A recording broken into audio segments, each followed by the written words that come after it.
Captain Jake Morrison walked through the pristine corridors of the Galactic Council station, his heavy boots making soft sounds on the polished metal floor. The station floated in the void around Kepler 442b, a world the aliens called Paradise. Prime. Everything here was clean, bright, and designed to impress visitors from across the galaxy. Jake had been here many times before, but today felt different. Today, something was about to change. The human delegation had arrived 3 hours ago aboard the Earth Defense Force vessel Liberty. It was a good ship, sturdy and reliable, but nothing compared to the massive alien vessels docked at the station. The Zephyrian cruiser stretched for kilometers, its crystal hull gleaming like a jewel. The Arctanian trade ship looked like a floating city, covered in lights and symbols that hurt human eyes to look at directly. Even the smallest alien vessel dwarfed the Liberty. Jake entered the main conference chamber and took his seat at the circular table. The room was enormous, with a domed ceiling that showed the stars beyond. Holographic displays floated in the air, showing trade routes, star charts, and population data. Everything was designed to remind everyone present just how vast and powerful the galactic civilization had become. Commander Lisa Hayes sat to his right, her diplomatic uniform perfect as always. She had been Earth's representative to the Galactic Council for 5 years now, and she was good at her job. Too good, Jake sometimes thought. She smiled at aliens who barely considered humans worth talking to. She negotiated deals that gave Earth scraps while other species prospered. She played the game exactly as Earth Command wanted her to play it. Across the table, Ambassador Clickstar of the Zephyrian Republic adjusted his breathing apparatus. The Zephyrians were tall, thin creatures with pale blue skin and 4 arms. They came from a world with perfect weather, no diseases, and no dangerous animals. They had never known hunger, war, or real hardship. Their society was built on art, philosophy, and looking down on everyone else. Next to Clickstar sat Trade Minister Velfin of the Arctanian Collective. The Arctanians were shorter but broader, with thick gray skin and eyes that glowed with their own light. They controlled most of the galaxy's commerce and took pride in their business skills. They saw everything in terms of profit and loss, including the lives of other species. The meeting began with the usual pleasantries. Lisa smiled and spoke about cooperation between species. The aliens responded with polite words that meant nothing. Jake had heard these same conversations dozens of times. Everyone knew the real business would come later. Lieutenant Colonel Ryan Clark stood in the observation deck above the main chamber. His face was marked with scars from battles on 17 different worlds. His left arm had been replaced with a mechanical one after a mining accident on Tau Ceti. He wore the uniform of the Earth Defense Force, but the aliens below barely noticed him. To them, he was just another human soldier, useful for dangerous jobs but not worth considering as a threat. Ryan had been in the Defense Force for 20 years. He had fought pirates in the Outer Rim, defended supply convoys from raiders, and helped evacuate colonies when natural disasters struck. He had lost friends, family, and pieces of himself in service to humanity. He had done it all while following orders to be polite to aliens who saw humans as expendable. The real discussion began when Clickstar activated a holographic display, showing the star map of human space. Red markers appeared on several worlds, including New Texas, Haven, and Liberty Prime. These were some of humanity's most successful colonies, places where millions of humans had built new lives. The Hegemony Coalition has reached a decision regarding these systems, Clickstar announced in his musical voice. The worlds in question are simply too dangerous for proper civilization. The volcanic activity on New Texas, the radiation storms on Haven, and the predatory wildlife on Liberty Prime make them unsuitable for development by advanced species. Lisa kept her expression neutral, but Jake saw her hands tighten slightly on the table. These worlds have been human territory for over 20 years, she said calmly. Our people have built cities, farms, and industries there. Millions of humans call these places home. Velfin made a sound that might have been laughter. Humans are remarkably adaptable, we grant you that. You can survive in conditions that would kill most civilized beings. But survival is not the same as proper development. These worlds have valuable resources that could benefit the entire galaxy, not just one species. You're talking about forced relocation, Lisa said. Her voice remained steady, but Jake could hear the anger underneath. You want to move millions of people from their homes. Not move, Clickstar corrected. Relocate to more suitable worlds. The Coalition has identified several systems that would be perfect for human habitation. Desert worlds, frozen moons, asteroid belts. Places where humans can thrive without interfering with proper development. The other alien representatives around the table nodded in agreement. The Hegemony Coalition included 7 major species, all of whom had decided that humans were becoming too comfortable in the galaxy. They wanted to put humanity back in its proper place. Jake watched the discussion continue for another hour. The aliens spoke about humans as if they were livestock, to be managed. They discussed human breeding rates, human resilience, and human usefulness in dangerous occupations.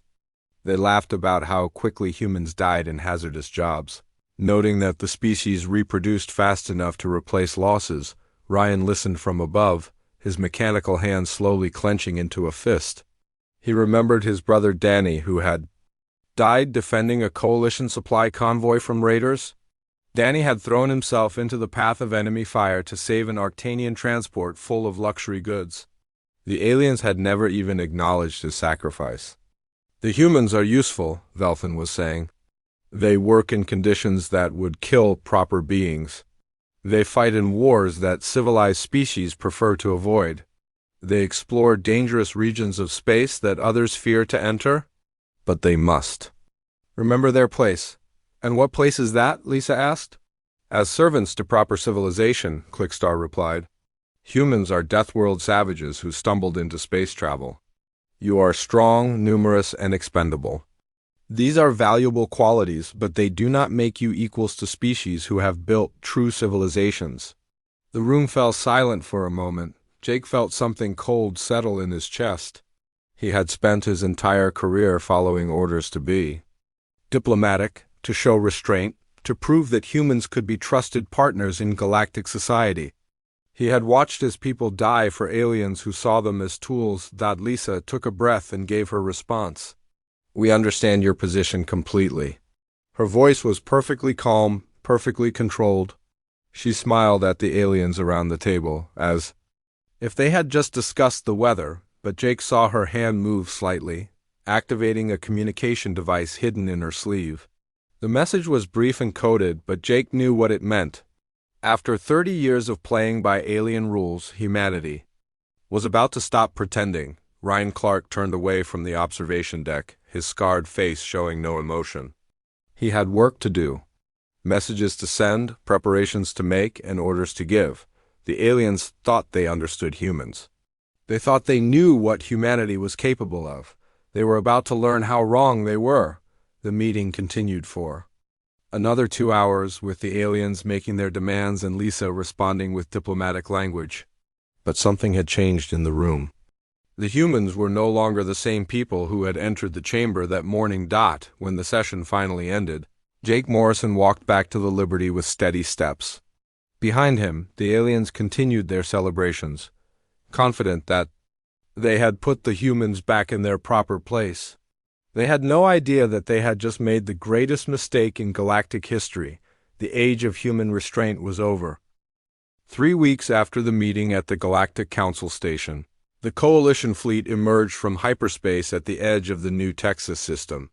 Fleet Commander Threxenol of the Hegemony stood on the bridge of his flagship, watching the distant planet through the main view screen. The world looked peaceful from this distance.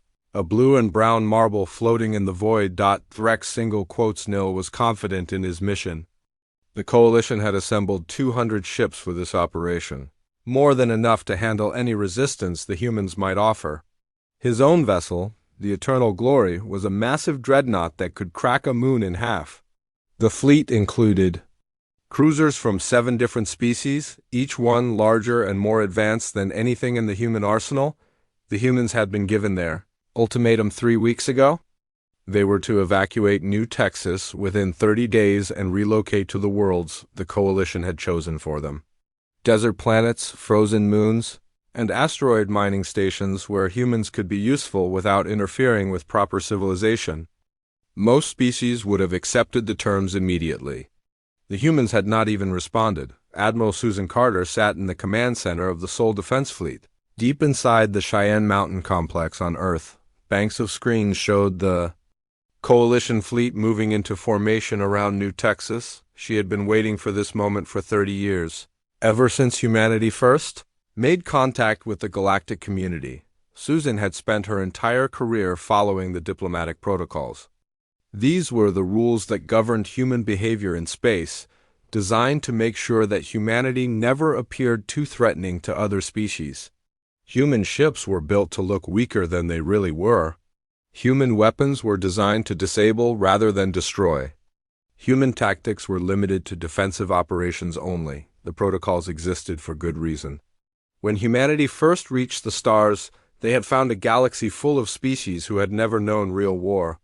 The aliens fought with rules, boundaries, and limitations that would have seemed insane to any human military commander. They used weapons that stunned rather than killed. They avoided targeting civilian areas. They treated warfare like a game with points and penalties. Humanity had been forced to pretend that they fought the same way. For 3 decades, human forces had held back their true capabilities, fighting with one hand tied behind their backs. They had let alien commanders believe they were winning battles that humans could have ended in minutes. They had accepted casualties that could have been avoided with proper weapons and tactics. Now the pretense was over. The Coalition wanted to relocate millions of humans from their homes. They wanted to treat humanity like livestock to be managed. They had made it clear that they saw humans as expendable tools rather than equals. The gloves were coming off. Lieutenant Commander Alex Turner stood in the control room of Orbital Station 7, one of 12 platforms that surrounded New Texas. The station appeared to be completely dark, its systems powered down and its crew apparently evacuated. The Coalition fleet was scanning it with their sensors, finding nothing but empty corridors and abandoned equipment. Alex had been working on this deception for 6 months. The stations looked abandoned, but they were actually more active than they had ever been. Hidden behind layers of stealth technology and sensor dampeners, the platforms were weapons of war disguised as civilian infrastructure. Each station contained firepower that could level a city, weapons that had been hidden from alien eyes for decades. The Coalition fleet moved into standard formation, confident that they faced no real opposition. Threxnel opened a communication channel to the planet below, expecting to negotiate with whatever human authorities remained. Instead, he received a message from Colonel Amy Foster, the Planetary Defense Coordinator. "Coalition forces, you are trespassing in human space," Amy's voice came through the speakers. "You have 1 hour to withdraw from this system or face the consequences." Threxnel laughed, a sound like breaking glass. "Human, you are in no position to make demands. We have 200 ships. You have what, a few patrol boats hiding behind your planet? Surrender now, and we will make your relocation as comfortable as possible." "You have been warned," Amy replied, and the channel went dead. The Coalition fleet waited for the hour to pass, then began their advance toward New Texas. They expected to find a few desperate human ships making a hopeless last stand. Instead, they found nothing at all. The space around the planet appeared to be completely empty. Alex Turner watched the alien fleet approach on his screens. When they reached the preset coordinates, he entered the activation code that he had memorized months ago. Protocol 7, the code name for humanity's real defensive strategy. Around New Texas, 12 orbital platforms that had appeared dead suddenly blazed to life. The weapons that emerged from the stations were unlike anything the aliens had ever seen. They did not fire energy beams or plasma bolts. They did not launch missiles or torpedoes. Instead, they projected fields of pure destruction that reached across space at the speed of light. When the fields touched the Coalition ships, the vessels simply ceased to exist. Threxnel had one moment to see his fleet being erased from existence before the eternal glory was caught in the field. The massive dreadnought that could crack moons dissolved like sugar in water. 200 ships and their crews vanished in the space of 30 seconds, leaving nothing behind but scattered atoms. The Coalition's relief fleet arrived 6 hours later, expecting to find their comrades in control of the new Texas system. Instead, they found empty space and a single message broadcasting on all frequencies. The message was simple and direct: New Texas remains human territory. Next time, bring more ships? Back on Earth, Admiral Susan Carter watched the tactical display as the relief fleet fled the system without firing a shot. She felt no satisfaction at the victory. This was just the beginning. The Coalition would not accept defeat so easily. They would return with more ships, more weapons, and more determination to put humanity in its proper place. But humanity was no longer hiding. The weapons that had destroyed the Coalition fleet were just the beginning. For 30 years, human scientists had been developing technologies that violated every principle of galactic warfare. They had built weapons that could destroy entire fleets in seconds. They had created defenses that could turn planets into fortresses. They had prepared for the day when diplomacy would fail and humanity would need to fight for its survival. That day had come. Colonel Amy Foster stood in the command center beneath New Texas City, watching the reports flow in from across human space. The Coalition was mobilizing forces from dozens of worlds. They were calling for a full military response to what they called human aggression. They were demanding that other species join them in putting humanity back in its proper place. Amy smiled as she read the reports. The aliens still did not understand what they were facing. They thought the destruction of their fleet was a lucky shot, a desperate gamble by a cornered species. They had no idea that humanity had been preparing for this war for 30 years. The galaxy was about to learn why Earth was classified as a Class 12 death world. They were about to discover what humans could do when they stopped playing by alien rules. They were about to find out that the species they had dismissed as useful savages were actually the most dangerous predators in known space. The next phase of humanity's plan was already beginning. Across human space, hidden weapons were being activated. Secret bases were coming online. Ships that had been disguised as civilian vessels were revealing their true nature. The galaxy had demanded that humanity show its true face. Humanity was about to grant that request. The news of the New Texas massacre spread across the galaxy like wildfire. In the halls of the Galactic Council, representatives from dozens of species gathered in emergency session. The holographic displays showed the same impossible data over and over again. 200 Coalition ships destroyed in 30 seconds. With no survivors and no wreckage, War Prime Zethkar of the Dominion stood before the assembled delegates, his forearms gesturing at the tactical display. The Dominion were the galaxy's greatest military power, warriors who had conquered 1,000 worlds over the past millennium. Zethkar had never lost a campaign in 40 years of warfare. The humans have revealed weapons that should not exist, he announced to the chamber.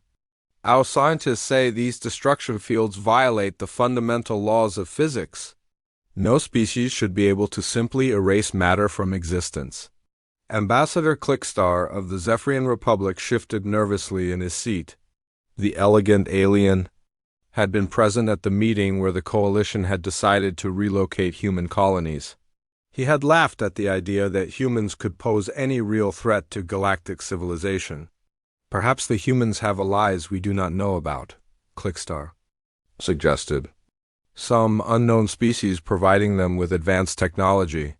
Humans are too primitive to develop such weapons on their own.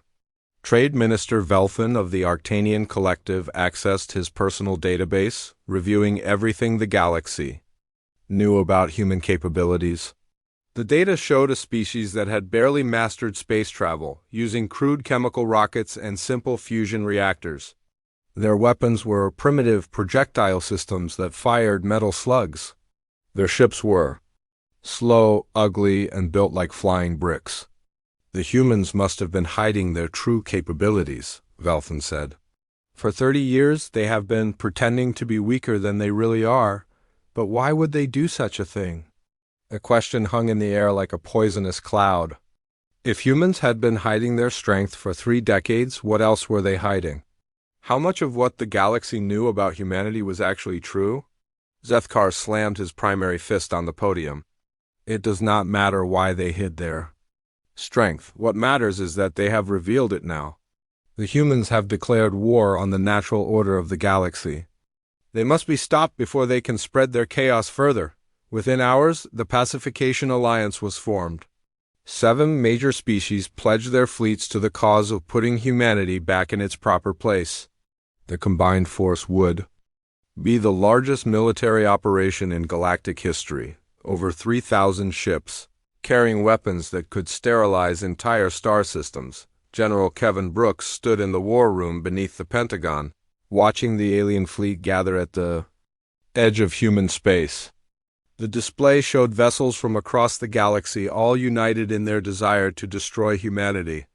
It was exactly what Earth Command had been expecting. Kevin had been preparing for this moment his entire career. He had studied alien military doctrine, learned their tactics, and identified their weaknesses. The aliens fought wars like games, with rules and limitations that made no sense to human military thinking. They avoided civilian targets, used non-lethal weapons when possible, and always gave their enemies opportunities to surrender. Humanity had been forced to pretend they fought the same way. For 30 years, human forces had held back their true capabilities, fighting defensive wars with weapons designed to disable rather than destroy. They had accepted casualties that could have been avoided with proper military doctrine. Now the pretense was over. Earth Command had activated Operation Deathworld, the contingency plan that had been in development since first contact with alien species. Hidden bases across human space were coming online. Secret weapons were being deployed. Ships that had been disguised as civilian vessels were revealing their true nature. Dr. Patricia Wells worked in the underground laboratories beneath Luna City, putting the finishing touches on weapons that would reshape galactic warfare. She had been developing these technologies for 20 years, always under the strictest secrecy. The aliens thought they knew what human science was capable of. They were about to learn how wrong they were. The kinetic bombardment systems could accelerate projectiles to significant fractions of light speed, delivering the destructive power of nuclear weapons without the radiation. The stealth technology made human ships invisible to every known form of detection. The biological weapons were tailored to attack the specific weaknesses of each alien species, but the crown jewel of human technology was the quantum tunneling drive. While aliens used crude hyperspace lanes that took days or weeks to traverse, human ships could appear anywhere in the galaxy instantly. The aliens had never seen this technology because humans had never needed to use it before. Captain Steve Johnson stood on the bridge of the Retribution, humanity's first true warship. The vessel had been built in secret at a facility hidden in the asteroid belt, using technologies that violated every treaty humanity had signed with the galactic community. The ship was designed to survive inside stars and use black holes as weapons. Steve had been handpicked for this mission because of his psychological profile. He was calm, methodical, and completely ruthless when necessary. He had no family, no personal attachments, and no moral qualms about doing whatever was required to protect humanity. The Pacification Alliance fleet moved into the Centauri system, expecting to find human forces waiting in defensive positions. Instead, they found the system apparently empty. Their sensors detected no ships, no weapons, no signs of human presence at all. Zethkar was suspicious, but pressed forward. His tactical doctrine called for overwhelming force applied to military targets only. He would destroy the human fleet, occupy their worlds, and force them to accept their proper place in galactic society. It was a strategy that had worked against every species he had ever fought. The battle began when the alien fleet reached the inner system. Suddenly, space around them filled with human ships that seemed to materialize from nothing. The vessels were unlike anything in the galactic database. Sleek, deadly, and completely without the defensive limitations that had characterized human ships for 30 years, Steve Johnson gave the order to attack, and the Retribution opened fire with weapons that rewrote the rules of warfare. The ship's main gun fired projectiles that punched through alien shields like they were made of paper. Secondary weapons released clouds of self-replicating nanomachines that consumed enemy vessels from the inside out. The alien fleet tried to respond, but their weapons were designed for the civilized warfare they had always known. Their energy beams were absorbed by human shields that should not have been able to exist. Their missiles were intercepted by defensive systems that moved faster than the speed of light. Within minutes, the Pacification Alliance was in full retreat. Hundreds of ships had been destroyed, and thousands more were damaged beyond repair. The survivors fled the system, broadcasting desperate warnings about human capabilities that seemed impossible to believe. Zethkar watched his fleet crumble around him, finally understanding the magnitude of his mistake. The humans had never been primitive. They had been hiding their true nature for 30 years, pretending to be weak while they prepared for the day when diplomacy would fail. The galaxy had pushed humanity too far. The Deathworlders had stopped playing fair, and now every species in known space would learn to fear the sound of human footsteps in the void. The age of human restraint was over. The age of human dominance had begun. The wreckage of the Pacification Alliance fleet drifted through the Centauri system like a graveyard of broken dreams. Emergency beacons flashed from damaged ships, carrying desperate messages to every corner of the galaxy. The largest military force in recorded history had been destroyed in less than 4 hours by an enemy they had thought was primitive. Admiral John Phillips stood on the bridge of the Dominion, humanity's new flagship, watching the alien survivors flee toward the edge of the system. The massive vessel had been built in secret over the past 5 years, using technologies that the galaxy had never seen. It was larger than most alien space stations and carried enough firepower to level entire worlds. John had been chosen to lead humanity's military response because of his unique combination of strategic brilliance and complete ruthlessness. He had studied every alien species in the galaxy, learned their weaknesses, and developed plans to exploit them. The aliens had dismissed humans as useful savages. They were about to learn the cost of that mistake. The process that followed would be remembered as the Great Correction. It was not conquest in the traditional sense. Humans had no interest in ruling alien worlds or managing alien populations. Instead, they systematically dismantled the power structures that had kept humanity in a subordinate position for 30 years. The Zephyrian Republic was the first to feel the weight of human displeasure. Their perfect worlds with their perfect weather had never known war or hardship. When human ships appeared in orbit around their capital world, the Zephyrians expected to negotiate some kind of peaceful settlement. Commander Rachel Stone stood in the command center of the occupation force, looking down at the beautiful blue world below. The Zephyrians had been the first to suggest that humans should be relocated from their homes. They had laughed about human casualties and dismissed human sacrifices as worthless. Now they would learn what it meant to face a species that had evolved on a world where everything was trying to kill them. The occupation was swift and efficient. Human forces did not need to control every city or town. They simply made it clear that any resistance would result in immediate and total retaliation. The sight of human soldiers, adapted to survive in conditions that would kill other species, served as a constant reminder of what the galaxy was now dealing with. The Zephyrians tried to maintain their dignity, but it crumbled quickly under the weight of human efficiency. Their beautiful cities were divided into zones controlled by human administrators.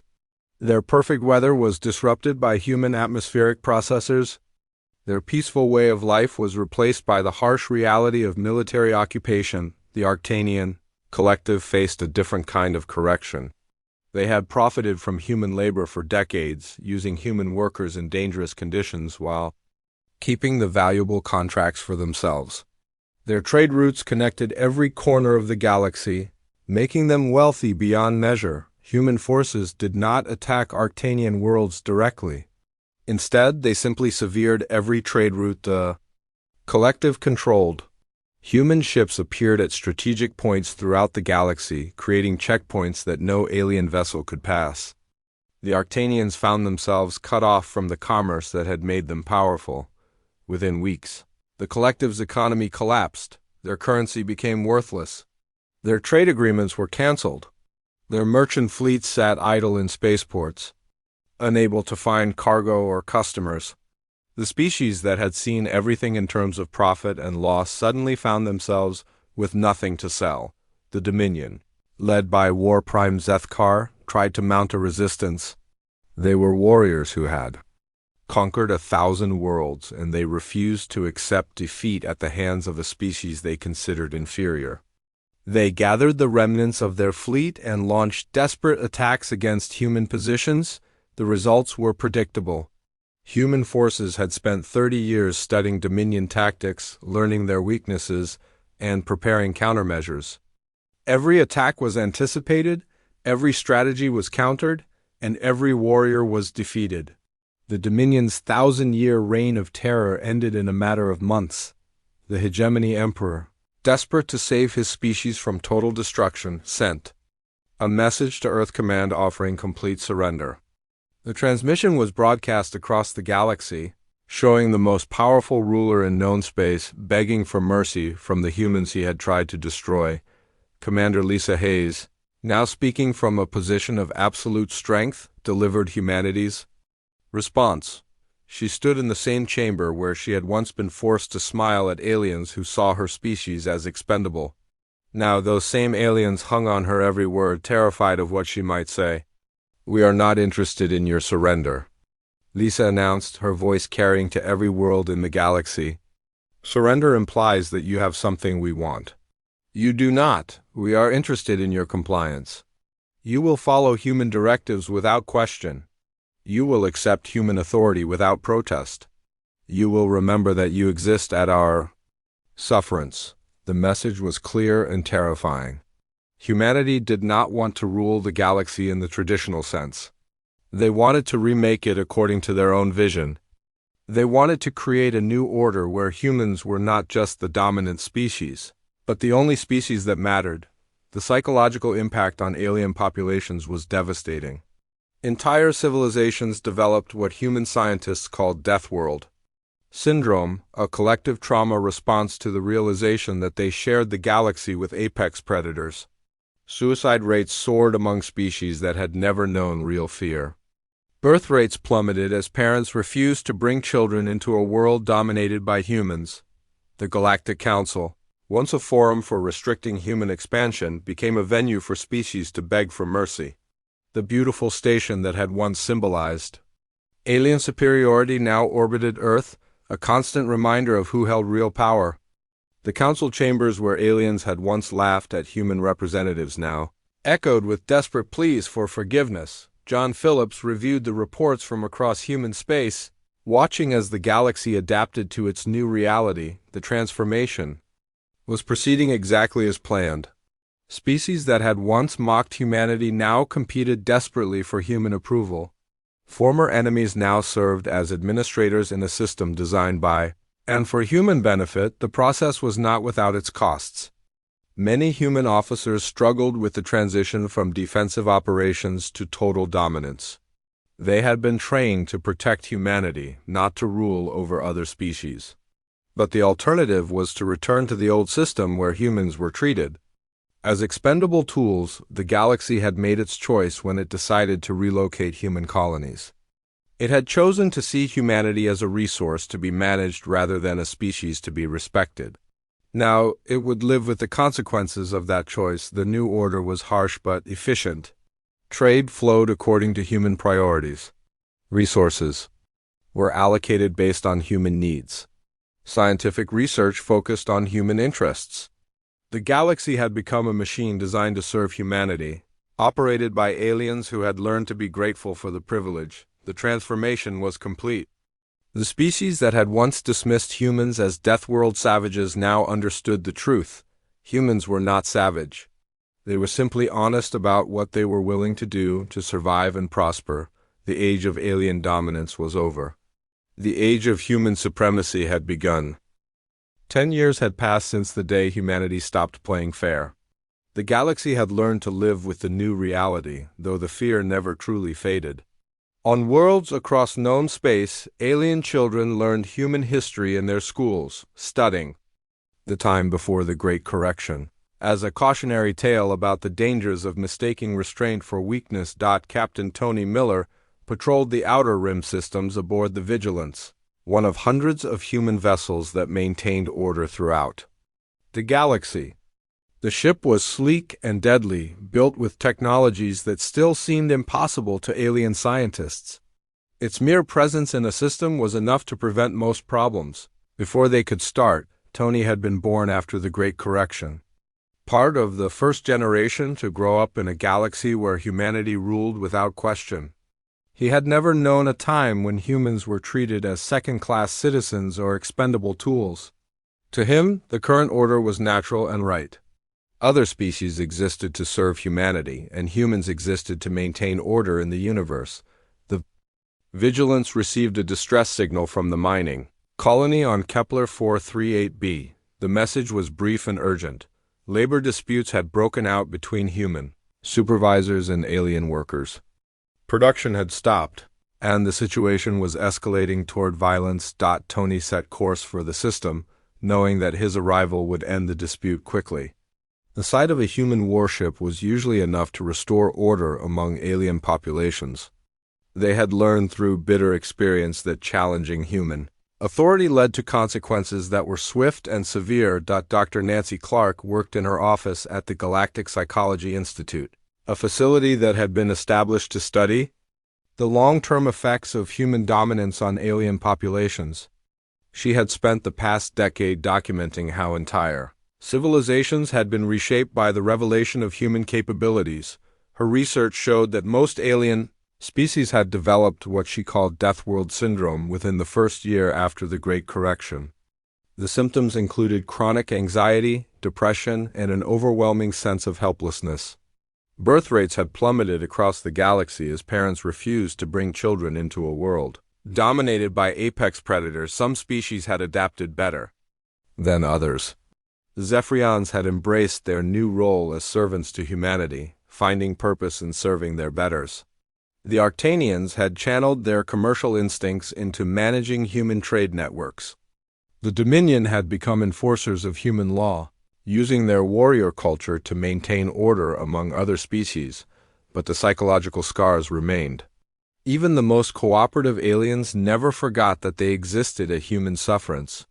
They lived in constant awareness that their continued survival depended on human goodwill, and that goodwill could be withdrawn at any moment.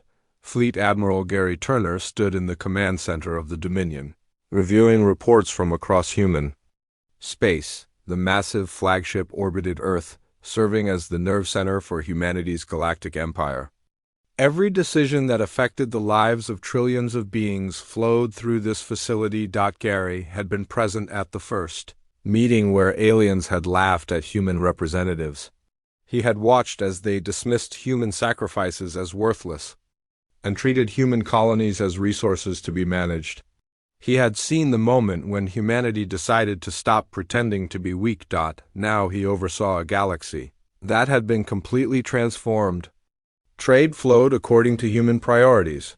Resources were allocated based on human needs. Scientific research focused on human interests. The galaxy had become a machine designed to serve humanity, operated by aliens who had learned to be grateful for the privilege. The reports on his desk showed the current state of galactic civilization. Crime was at historic lows because criminals knew that human justice was swift and final. Economic growth was steady because human administrators were efficient and incorruptible. Scientific progress was accelerating because human researchers were not limited by the moral constraints that had held back alien science. The transformation had not been without its costs. Many human officers struggled with the transition from defenders to rulers. They had been trained to protect humanity, not to govern other species. But the alternative was to return to the old system where humans were treated as expendable tools on the colony world of New Haven. Human teacher Sarah Thompson stood before a classroom filled with students from a dozen different species. The children ranged in age from 6 to 12, their various anatomies accommodated by specially designed desks and learning interfaces. Sarah was teaching them about the period before the Great Correction, when aliens had ruled the galaxy and humans had been forced to accept a subordinate position. The alien children listened with wide eyes as she described how their ancestors had treated humans as useful savages who could be relocated or sacrificed as needed. "Why did the aliens think humans were weak?" asked a young Zephyrian student. Her forearms raised in the traditional gesture of respectful inquiry, Sarah smiled at the question. It was one that every generation of students asked, and one that was crucial for them to understand. They mistook human kindness for human weakness, she explained. They thought that because humans were willing to help other species, humans must be inferior to them. They forgot that the strongest predators are often the most patient. The lesson continued with examples from human history. The children learned about the diplomatic protocols that had hidden human capabilities for 30 years. They studied the weapons systems that had erased entire fleets from existence. They examined the psychological warfare that had broken the will of species that had ruled the galaxy for millennia. The most important lesson, Sarah concluded, is that Deathworlders did not become dangerous when they stopped playing fair. They became honest about what they had always been. Humans had always possessed the ability to destroy their enemies. They had simply chosen not to use it until they were forced to do so. A young Arctanian student raised his hand. "Will humans ever go back to being kind to other species?" Sarah considered the question carefully. "Humans are still kind," she said. "We provide order, stability, and protection to every species in the galaxy. We have ended war, poverty, and suffering on a scale that was unimaginable before the Great Correction. But we will never again pretend to be weak. We will never again allow other species to mistake our restraint for inability." The class ended with the recitation that every school in the galaxy had adopted.